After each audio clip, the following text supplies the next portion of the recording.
IPL 2025 mega auction Saudi अरब में हो चुका है। सभी टीमों ने अपनी अपनी स्क्वाड भी बना ली है। कुछ हाइलाइट्स रही, जैसे ऋषभ पंत आईपीएल के इतिहास के सबसे महंगे खिलाड़ी बन गए। कुछ मिनटों के लिए श्रेयस अय्यर भी बने थे, लेकिन ऋषभ पंत उनसे 50 लाख रुपए ज्यादा वो प्राइज लेकर गए और वो सबसे महंगे खिलाड़ी बन गए। ऋषभ पंत दिल्ली छोड़कर चले गए हैं। श्रेयस अय्यर केकेआर छोड़कर नई फ्रेंचाइजी के साथ खेलते दिखाई देंगे। लेकिन फिलहाल इस वीडियो में हम आपके साथ जुड़ गए हैं और आपको सभी टीमों की प्लेइंग 11 के बारे में बताएंगे कि स्क्वाड कैसी दिख रही है, कितनी मजबूत है और प्लेइंग 11 क्या है सभी 10 टीमों की। हालांकि प्लेइंग 11 चेंज भी होती रहती है इंजरी और तमाम वजहों से, बट फिलहाल जो एक पोटेंशियली प्लेइंग 11 जो सभी टीमें टारगेट करती हैं ऑक्शन टेबल पर, उसके बारे में बात करेंगे। शुरुआत करते हैं सबसे पहले चेन्नई सुपर किंग्स की।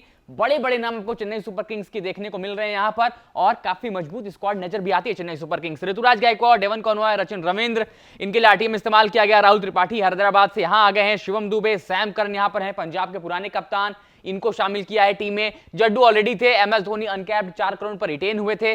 Ashwin back to CSK, Chennai के लोकल बॉय हैं। चेपॉक के मैदान पर बहुत इंपैक्ट रहने वाला है विद नूर अहमद, यानी चेपॉक का मैदान और अश्विन और नूर अहमद जैसे दो स्पिनर्स मतलब बाकी टीमों के लिए बड़ी मुश्किलें खड़े करने वाले हैं। खलील अहमद एमएस धोनी की कप्तानी में टीम इंडिया के लिए डेब्यू किया था, अब एमएस धोनी के अंडर दोबारा खेलते नजर आएंगे। उसके बाद मथीशा पथिराना, बेंच भी इनकी काफी मजबूत है। तो ये जो प्लेइंग 11 है काफी चेन्नई सुपर किंग्स की सॉर्टेड नजर आ रही है। ये चेन्नई सुपर किंग्स हो गई। दूसरी टीम अगर आप देखें तो यहां पर दिल्ली कैपिटल्स है। दिल्ली कैपिटल्स की प्लेइंग 11 देखें, ये भी काफी सॉर्टेड टीम, काफी नई टीम बनाई है। ऑक्शन टेबल पर काफी सेटिस्फाइड भी दिख रहे थे वहां पर जो गांधी साहब बैठे थे, वो भी काफी अच्छी तरीके से टीम कैलकुलेशन वहां पर समीकरण बनाकर बना रहे थे। सौरभ गांगुली भी मौजूद थे। जेक फ्रेजर मैकगर्ग, आपको पता होगा पिछले साल दिल्ली के लिए इन्होंने क्या किया था, क्या खतरनाक ओपनिंग कर रहे थे।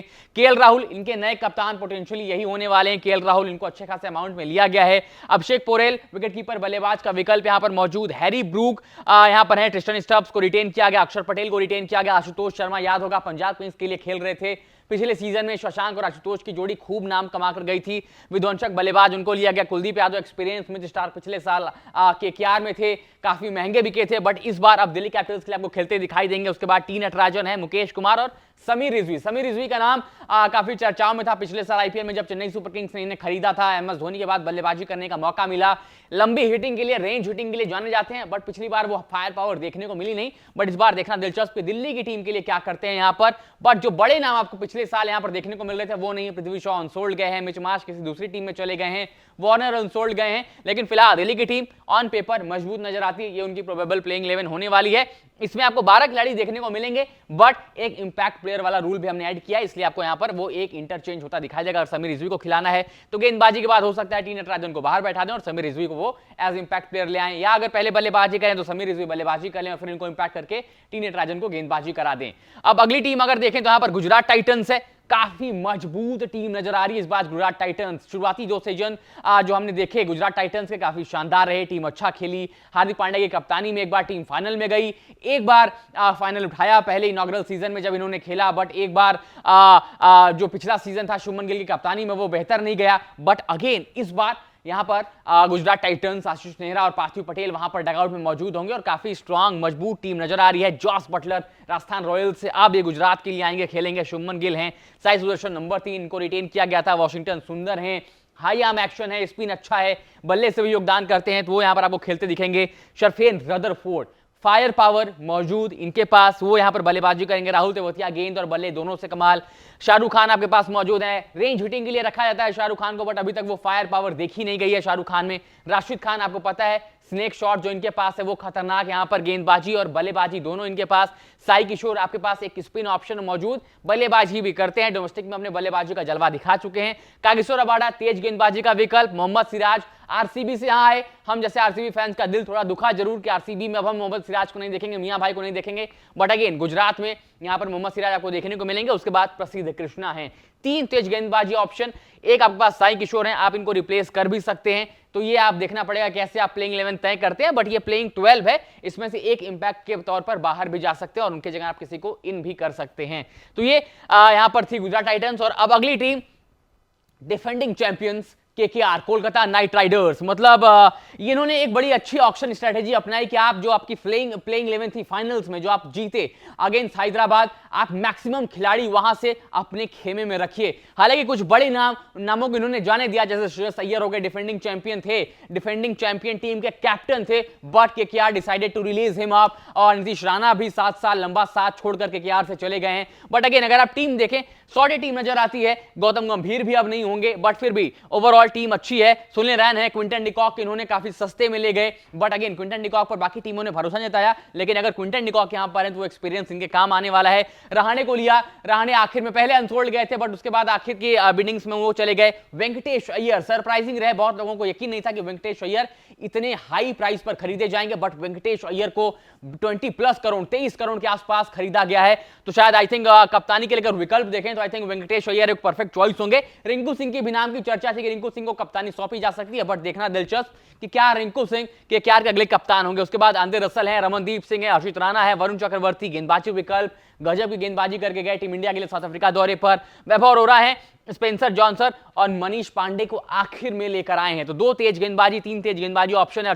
रमनदीप सिंह भी गेंदबाजी करते हैं, वरुण चक्रवर्ती आपके पास स्पिन ऑप्शन है, वेंकटेश अय्यर भी एक मीडियम पेस आपको ऑप्शन प्रोवाइड करते हैं, आंद्रे रसल आपको प्रोवाइड करते हैं। तो आई थिंक वो जो 3 तेज गेंदबाज हैं, वैभव अरोरा, स्पेंसर जॉनसन और हर्षित राणा, आई थिंक इनमें से आपको कोई एक सब इंपैक्ट होते दिखेगा। और उसके बाद आप किसी एक खिलाड़ी को लाएंगे। Manish Pandey I think bench पर ज्यादा समय बिताने को मिलेगा, बट अगेन एक्सपीरियंस है, आईपीएल में वो बड़ा नाम शुरू में थे, एक शतक भी है इनके नाम, बट वो शायद बहुत पुराने सालों पहले बात है, तो आई थिंक वो शायद इतना यकीन नहीं, बट इनके बेंच स्ट्रेंथ भी काफी मजबूत है। ये प्लेइंग 11, इस पर अपनी राय बताइएगा। अगली टीम देखें, लखनऊ सुपर जायंट्स, बहुत हाइप टीम है और गजब की टीम बनाई। गजब की टीम बनाई क्यों है इन्होंने? सिर्फ और सिर्फ इस नाम की बदौलत 27 करोड़ में संजीव गोयनका साहब ने इनको अपनी टीम में शामिल किया है। जैक वहां पर बेंच पर मौजूद थे, ऑक्शन टेबल पे वहां पर मौजूद थे, जहीर खान जो अब टीम को संभालेंगे, Mitch Marsh, Aiden Markram, Rishabh Pant, Nicholas Pooran, Ayush Badoni, David Miller. ये फायर पावर बल्लेबाजी में आप देखिए 6 ऐसे नाम, अगर इनमें से 3 भी चल गए सामने वाली टीम के लिए मुसीबत खड़ी कर सकते हैं, क्योंकि फायर पावर भर भर के मौजूद। बट अगेन मिच मार्श का बल्ला दिल्ली के लिए चला नहीं, खामोश था। एडन मार्करम वो फायर पावर, तेज गति से रन हम देख नहीं रहे हैं, वो फंसते नजर आते हैं, थोड़ा सा ओडीआई और टेस्ट क्रिकेट वाली बल्लेबाजी है। But again Rishabh Pant, Nicholas Pooran, Ayush Badoni और डेविड मिलर, वो फायर पावर बताने की जरूरत नहीं है। इधर आइए, अब्दुल समद हैदराबाद से लेकर आए हैं। बड़े निचले क्रम पर हैदराबाद बल्लेबाजी करती थी, इसलिए शायद वो पोटेंशियल देखने का मौका नहीं मिला, बट पोटेंशियल भर भर कर है, वो कैपेबिलिटीज हैं। तो अब्दुल समद इंटरेस्टिंग चॉइस होंगे। रवि बिश्नोई स्पिन ऑप्शन यहां पर ऑलरेडी मौजूद, आवेश खान, मोहसिन खान, मयंक यादव, आकाशदीप एक स्मार्ट चॉइस है, क्योंकि इंडियन कंडीशंस में काफी एक्सपीरियंस है। मयंक यादव के पास वो पेस है। आई थिंक आवेश, मोहसिन और मयंक यादव ये तीनों एक साथ खेलेंगे, मुश्किल नजर आता है। बट अगेन आप देखना पड़ेगा कि किसको आप बाहर बैठाते हैं, किसको लेकर आते हैं। इन एक इंपैक्ट सब भी लेकर आएंगे, बट गेंदबाजी ऑप्शंस काफी मौजूद इनके पास। तो पेस बैटरी भी मयंक यादव है, बट अगेन वो इंजरी कंसर्न्स आपके पास ज्यादा हैं। आवेश खान के साथ भी वो इंजरी वाली मसले रहते हैं, तो आप देखना पड़ेगा कि मयंक यादव और आवेश खान को क्या आप 14-14 में लंबे मैचेस का वो स्ट्रेच दे रहे हैं या नहीं दे रहे हैं, ये देखना दिलचस्प। बट लखनऊ की टीम ऑन पेपर सॉलिड नजर आती है। इसके बाद दूसरी टीम देखें, Mumbai Indians. Again Mumbai Indians का नाम आता है, हाइप टीम नजर आती है, काफी लेकर चर्चा भी होती है। सबसे पहले तो बात यही थी कि रिटेंशन क्या होने वाली मुंबई इंडियंस की, किसको रिटेन करेंगे, किसको जाने देंगे। बट बहुत स्मार्ट चॉइसेस और बहुत अच्छे पिक्स यहां पर मुंबई इंडियंस की। Rohit Sharma, Ryan Rickelton, south अफ्रीकी बल्लेबाज, इंडिया साउथ अफ्रीका सीरीज में बल्ला चला नहीं, बट अगेन भरोसा जताया गया इनके ऊपर। तिलक वर्मा यहां पर मौजूद हैं, सूर्य कुमार यादव, विल जैक्स का ऑक्शन बड़ा इंटरेस्टिंग था। देखिए आरसीबी की टीम में शामिल थे, जब इनको ऑक्शन टेबल पर इनका नाम आया, जब सेट्स में वहां पर आरसीबी के पास आरटीएम अवेलेबल था, but RCB chose to let him go and I don't know why RCB did so. But again जब यहां पर आकाश अंबानी ने उनको बाई किया तो वो खुद आरसीबी के ऑक्शन टेबल पर गए और बड़ा मजेदार वाकया वहां पर देखने को मिला। उन्होंने थैंक यू बोला मोबैद को और उनकी पूरी जो वहां पर टीम थी आरसीबी के, जो वहां पर बायर्स थे ऑक्शन टेबल पर मौजूद, उनको थैंक यू बोला कि थैंक यू आपने विल जैक्स को आने दिया। बट अगेन आरसीबी का ये सरप्राइजिंग डिसीजन कि विल जैक्स को आपने लिया क्यों नहीं। बट अगेन अब यहां पर हार्दिक पांड्या की कप्तानी में खेलते दिखाई देंगे। नमन धीर हैं, दीपक चहर, एक स्विंग ऑप्शन, जसप्रीत बुमराह और ट्रेंट बोल्ट पहले थे, बट अगेन एक तेज गेंदबाज आपको चाहिए था जो वानखेड़े के मैदान पर हल्की सी वो स्विंग आपको दिखा दे, तो दीपक चहर भी हैं। अला गजनफार नया नाम आप सुन रहे होंगे, लेकिन मुंबई इंडियंस के कैंप में थे, आ नहीं पाए थे भारत पिछले साल आईपीएल में, क्योंकि वीजा को लेकर कुछ मसला हो गया था। अफ्रीका और अफगानिस्तान के बीच अभी जो यूएई में सीरीज हुई थी, वहां पर अल्लाह गजनफर ने गजब की गेंदबाजी की थी। 18 साल के अफगानी स्पिनर हैं, और अफगान से जो भी स्पिनर आते हैं, और खासतौर से 18 साल के स्पिनर आते हैं, बहुत खतरनाक होते हैं। प्राइम एग्जांपल राशिद खान हैं। उसके बाद कर्ण शर्मा, एक एक्सपीरियंस स्पिनर आपको चाहिए था, पीयूष चावला को रिलीज कर दिया था, ऑक्शन में भी उनके पीछे नहीं गए थे।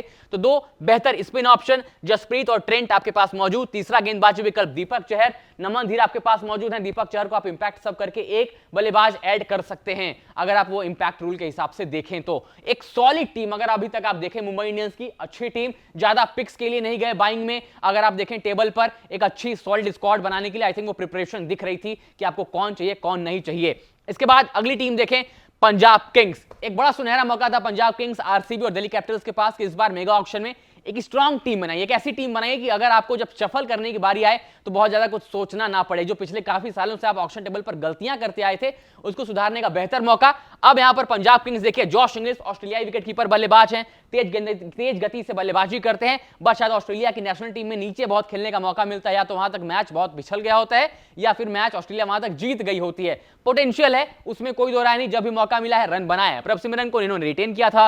मार्कस स्टोनी, श्रेयस अय्यर इनके पोटेंशियल कप्तान, 26 करोड़ 75 लाख में इनको खरीदा गया। ग्लेन मैक्सवेल, नेहर वडेरा इनके पास है, मुंबई से अब यहां आ गए हैं। बल्लेबाजी अच्छी है, तिलक वर्मा के साथ मुंबई की टीम के लिए काफी अच्छी पार्टनरशिप बिल्ड करके गए थे। शशांक का होना तय था। मार्को यानसन, यश ठाकुर, अर्शदीप सिंह और युजवेंद्र चहल। तेज गेंदबाजी अर्शदीप और मार्को यानसन की जिम्मे होगी। युजवेंद्र चहल एक अच्छे स्पिन ऑप्शन आपके पास अवेलेबल हैं। तो पंजाब की भी टीम काफी सॉर्टेड नजर आ रही है, और इनके पास अगर बेंच स्ट्रेंथ देखें वो भी काफी मजबूत। लेकिन बल्लेबाजी पंजाब की, जो हमेशा से एक वीक लिंक मानी जाती है, इस बार शायद पंजाब की जो बल्लेबाजी है वो काफी स्ट्रांग नजर आ रही है। अगली टीम यहां पर पंजाब किंग्स के बाद देखें आरसीबी। मतलब आपको पता होगा अगर आप स्पोर्ट्स लाइव देख रहे हैं तो हम में से कई सारे लोगों की favourite team RCB, but again not to be biased, RCB auction table पर जब ये थे, पहले दिन ऑक्शन समाप्त होने के बाद अगेन बहुत चर्चा हुई थी, बहुत सारे मीम्स भी निकल कर आए थे कि आरसीबी इतने पैसे बचा की रही है, क्या वो दोबारा से वो गलतियों की स्टेप जो है वो सीढ़ी चढ़ना आरसीबी शुरू कर गई है। बट अंत में जब आप अगर आरसीबी की टीम देखें, काफी स्ट्रांग और काफी सॉलिड टीम नजर आती है। बट अगेन ये वो खिलाड़ी हैं जो शायद अपनी रेपुटेशन पर ज्यादा खेलते हैं, वो कंसिस्टेंसी एक बड़ा फैक्टर जो मिसिंग रहती है। उसमें से दो बड़े नाम, टिम डेविड, रोमारियो शेफर्ड। पिछली बार यही जोड़ी मुंबई इंडियंस के लिए खेल रही थी, बट कंसिस्टेंसी एक बड़ा फैक्टर। टिम डेविड का बल्ला खामोश था, एक दो मैचेस में रन बने, रोमारियो शेफर्ड के भी एक मैच में रन आए थे, बट उसके बाद कंसिस्टेंट नहीं रहे। तो इस बार आरसीबी के लिए रहना पड़ेगा। लेकिन Virat Kohli, Phil Salt, Liam Livingstone, Rajat Patidar, Krunal Pandya और जितेश शर्मा। पांड्या के लिए गुजरात टाइटंस भी, कुणाल पांड्या हार्दिक के भाई हैं, इनके लिए गुजरात टाइटंस भी बिडिंग में काफी आगे तक गई थी, बट उन्होंने हाथ खड़े कर दिया, आरसीबी ने पिक किया इनको। उसके बाद जितेश शर्मा आपके लिए यहां पर विकेटकीपर बल्लेबाज का विकल्प है। अनुज रावत आपके पास ऑप्शन थे, दिनेश कार्तिक ऑप्शन थे, दिनेश कार्तिक अब खैर रिटायर हो चुके हैं, अनुज रावत अब दूसरी टीम में जा चुके हैं। तो आपके पास जितेश शर्मा, एक युवा प्रोस्पेक्टस, टीम इंडिया में भी लगातार मौके मिलते रहते हैं, तो वो यहां पर मौजूद हैं।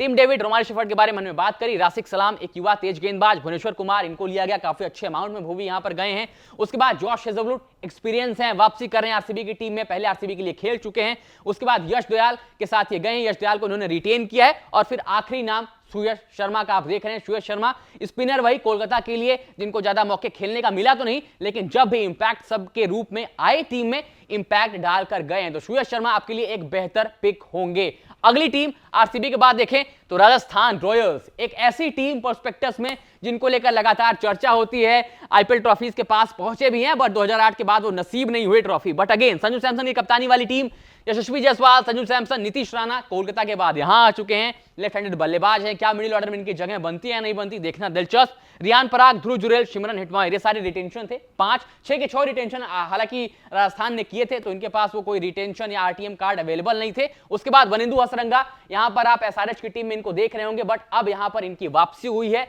राजस्थान रॉयल्स में। एक अच्छे स्पिन ऑप्शन है, बल्ले से भी कमाल कर जाते हैं। तो लोअर मिडिल ऑर्डर में जो राशिद खान काम कर जाते हैं टीमों के लिए कि गेंद और बल्ले दोनों से कमाल, वनिंदु हसरंगा यहां पर राजस्थान के लिए करते नजर आएंगे। आकाश मधवाल उत्तराखंड के गेंदबाज हैं, उत्तराखंड की जो लोकल लीग्स हुई थी, चाहे उत्तराखंड की रणजी टीम देखें, वहां पर भी काफी नाम कमा के गए। मुंबई इंडियंस के लिए जसप्रीत के साथ अच्छी गेंदबाजी करके गए, जब मुंबई इंडियंस के पास अच्छे गेंदबाज या बड़े गेंदबाज मौजूद नहीं थे, इंजरी की वजह से वहां पर आकाश मधवाल नाम बनाकर गए। आर्चर इनके पास हैं, आखिरी मोमेंट्स में आर्चर ने अपना नाम दिया था आईपीएल ऑक्शन के लिए। अब आर्चर आपको देखने को मिलेंगे। महेश तीक्षणा चेन्नई से यहां आ गए हैं, स्पिन है, श्रीलंका के स्पिनर हैं। संदीप शर्मा, इनको रिटेन किया गया। और उसके बाद तुषार देशपांडे और फजल हक फारूकी अफगानिस्तान के तेज गेंदबाज है। इन दोनों में से कोई एक। चेन्नई में तुषार देशपांडे का टेन्योर, इकॉनमी महंगी रही, 9 और 8 के बीच में इकॉनमी रही, यानी रन खर्चे हैं बट विकेट भी देकर जाते हैं। और जैसा माही कहते हैं कि अगर कोई गेंदबाज थोड़े रन लुटाकर 4 विकेट मुझे देता है तो I always pick those 4 wickets, I'll not see those runs. तो आई थिंक तुषार देशपांडे एक बेटर ऑप्शन। फजल हक फारूकी अफगानिस्तान के स्पिनर, इंडियन कंडीशंस में खूब खेले हैं, अफगानिस्तान की टीम इंडिया में प्रैक्टिस भी करती है, तो आई थिंक वहां से भी इनको मदद मिलकर जाएगी। अगली टीम अगर देखें हैदराबाद, आई डोंट नो हैदराबाद क्या सोचकर आई थी, काव्या मारन जो इनकी ओनर है वो क्या सोचकर ऑक्शन में आई थी, बट अगेन आप देखिए क्या टीम बनाई इन्होंने। Travis head, Abhishek Sharma, Ishan Kishan, 3 left handers, तीनों डिस्ट्रक्टिव, आप इनको टॉप ऑर्डर में देखेंगे। उसके बाद नीतीश कुमार रेड्डी, हेनरी क्लासन, अनिकेत वर्मा, कमेंडो मेंडिस आपको पता होगा गजब नाम कमा के गए श्रीलंका के खिलाड़ी हैं। बल्ले से भी रन, 10 पारियों में इन्होंने खूब रन बनाए थे, श्रीलंका के लिए इतिहास भी रच के गए। और लेफ्ट और राइट बोथ हैंड बॉलर्स हैं ये, तो कमेंडो मेंडिस आपको वहां पर इस्तेमाल करके जाएंगे। पैट कमिंस हैं, हर्षल पटेल, राहुल चहर, मोहम्मद शमी यहां पर हैं, और जयदेव नाटकट हैं। अगर आप गेंदबाजी देखें, एक्सपीरियंस काफी यहां पर हैदराबाद की गेंदबाजी में, शमी, उनादकट और पैट कमिंस, 3 फायर पावर, लेकिन इनका एक साथ खेलना प्लेइंग 11 में थोड़ा सा मुश्किल नजर आता है until unless the pitch is pacey and bouncy। But अगर ये तीनों एक साथ खेलते हैं तो आई थिंक सामने वाली टीम की बैटिंग लाइनअप के लिए मुश्किलें यहां पर बढ़ने वाली हैं। तो ये थी वो 10 टीमों की प्लेइंग 11 जिनके बारे में हमने आपको बताया है। ये प्रोबेबल प्लेइंग 11 है, इसमें बदलाव ऑब्वियसली होंगे, चाहे वो चाहे इंजरी की वजह से हो, चाहे टीम की कॉम्बिनेशन की वजह से हो। हर टीम जब अपने घर पर खेलती है, जैसे चेन्नई जब चेपॉक में खेलेगी, आपको 2 के बजाय 3 स्पिनर्स भी खेलते दिख सकते हैं, या फिर वो रविंद्र जडेजा जब प्लेइंग 11 में है तो नूर अहमद और अश्विन वहां पर आपको देखते ही देखते मिलेंगे। तो वो जो चेंजेस हैं वो ऑब्वियसली होंगे, बट एक जो प्रोबेबल प्लेइंग 11 जो टीमें जो ऑक्शन में टीमें जब ऑक्शन टेबल पर बैठती हैं, जब ओनर्स ऑक्शन टेबल पर बैठते हैं, जो प्रोबेबल प्लेइंग 11 खोजते हैं, आई थिंक वो टीमें जो हमने आपको बताई हैं, अपनी राय कमेंट्स में बताएं और बताएं कि किसके लिए ऑक्शन सही गया है। और जो इन 3 टीमों पर निगाहें थी, चाहे वो आरसीबी हो, चाहे पंजाब किंग्स हो, चाहे वो दिल्ली कैपिटल्स हो, इनके लिए ऑक्शन गया कैसा, अपनी राय कमेंट्स में बताएं। और ऐसे ही तमाम वीडियोस स्पोर्ट्स के देखने के लिए एबीपी स्पोर्ट्स लाइव को सब्सक्राइब करें।